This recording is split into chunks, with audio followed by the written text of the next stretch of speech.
Hello, mate. Tommy, all right? That's me. What's your name? Mariam. Marianne. Awesome. Where are you from? Bulgaria. So what you filming? We're making a documentary about property. About property. Yeah. I talked about the Uber driver's life.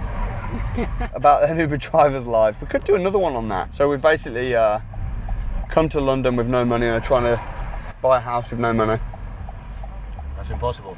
Well, we're believers, man. We haven't done it yet in London, but we have done it in other places. Where? Sheffield. Sheffield? Yeah. I thought you were going to say Zimbabwe. No, my wife is Zimbabwean though. Yeah. Zimbabwe's a crazy place at the moment. Yeah, it's much cheaper. Yeah. How are you going to get a property without... So there's a few ways. First way is we could rent a property off a landlord and then we could then rent it out on a room by room basis. Yeah, but that's got to be allowed by the council. Potentially. If it depends on how big it is. 4 bedrooms, let's say. You'll need a license, but the landlord will often get the license for you. License to let it out. Yeah. Which costs money, I guess. It costs money for the landlord, but not for me. Yeah, but in this case, the house is going to be more expensive than usual. The rent, you mean? Yeah. Well, I guess the goal is to agree a small guaranteed rent for the landlord, so he has no hassle, and he can just move on with his life. Yeah, and but then, he also needs to maintain the house. He also needs what? To maintain the house. No, I will then maintain and manage the house. I'll become like the owner. How are you gonna make money? Because I'll rent it out on a room by room basis. Yeah, exactly. But still, you gotta pay the rent. You gotta maintain the house. Yeah, I do. But if I'm paying the rent, say £2,000 to the landlord, but then I'm renting it out for 3,000. 3,000. 3,000 you can't. That's too expensive. I don't think that it is. But it's about finding the right house. Okay, yeah. If you find the right house and the right landlord, and you put in the right negotiations. Okay, so if that happened, yeah, theoretically, how long is it gonna last, do you think, before the landlord is gonna raise the rent? So you have a management contract in place. 1 year? No, it can be for 3 years or even 5 years. All right, and you're gonna make profit from that? Yeah. 1,000 each month? 1,000 each month will be very good. Minimum of £500, £1,000 on a good month. And then if you get 2 or 3 of those, then that's an average salary replaced. And that's just one strategy, but there's several strategies that I'm thinking. Okay, several. Do you like that one though? Yeah. Would you do it? Well, I'm thinking about it since I came here. Really? Yeah. I thought your questions were quite on point. Here's another strategy. Buy a house now, but agree to pay for it later. You're gonna agree to pay for it later Yeah. with the bank? Nope, with the owner. So you say to the owner, the house is worth 400,000. Yeah. I'll give you 500,000 in 7 years, and then in the meantime, I'll pay you a small monthly. I'll take on your mortgage, and then you can just move on. Those rooms gotta be really expensive so you can make a profit. No, his mortgage payments might be small, and you're making a small profit.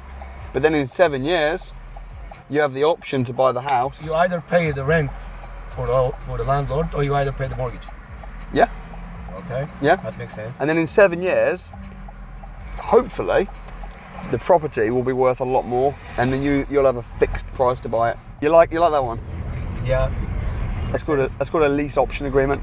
Another one is to just find a house, knock it down in price, and then find an investor and charge a broker fee. So in other words, you're an investor, you've got money and you're looking for a good deal.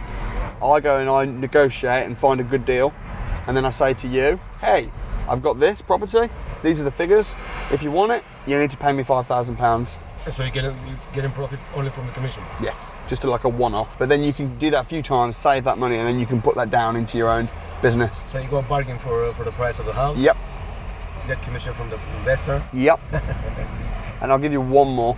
Buy a house below market value that's in a horrible state. borrow the money from the bank to buy the house, borrow the money from the bank to do the refurb on a buy-to-let mortgage, which then pays off the loan, and you've lifted the value to the house. And you sell it. No, then you just rent it out. Rent it out. It's like buying a house for free, but you obviously need the bank's money to begin with. Yeah. We're talking about a lot of money here. Yeah, but that's what we're trying to do in London. You have to wish us luck. I wish you huge luck. You think it's possible though here? About the rent it out, yes. The first example, yeah. Second, it's a bit harder, Yeah, but possible. but possible. Yeah. Then you also have a good credit score. Only for some of them. Not you don't need a good credit score for all of those strategies. Really just for the last one. But even if you haven't got a good credit score, you can still find someone who has, and they can be your host. Yeah, but that's so serious. You're counting on somebody else. Yeah. But I'm counting on someone else right now because you're driving this car for me. Yeah, but I'm providing services. Yeah. And you're insured. So you're all covered. Yeah. But my point is that we're always relying on people to. Not exactly the same, because if you look, somebody stop paying the mortgage or the payments, it's your head on the line. Yeah. And you lose everything. But then I've got nothing anyway to start with. I know. You got a plan, not me. I'm just trying to give excuses. When are you going to stop making excuses and start taking some risk? I don't know, maybe when I get my pension. But then you'll have something to lose then, too much to lose. You're right. Now's the time, my friend, to go crazy, make some money, and take some risks. Even the Brexit is coming. Is that another excuse? No, it's a fact. Everyone's scared. That's a good thing because that means that there's more opportunity. Yeah, you're right. Well, people stop buying properties now because they can't make a profit in the future. This is going to be an interesting viewing. So this house is a landlord, 6 bedrooms. He wants £3,600 a month. It's in really nice condition, big, 6 double bedrooms, nice house. I'm going to see if I can knock him down and get him to agree for me to rent out the rooms and split the profit. So if he says yes, that'll be my first deal in London. I wish you luck with that. But you can look out for the YouTube documentary. What is it? My name's Samuel Leeds. Samuel Leeds. Yeah, check it out, man. I will. Check me out. Be in touch. Of course. Peace out, brother. Thank you too. I'm gonna give that Uber driver like £100 tip.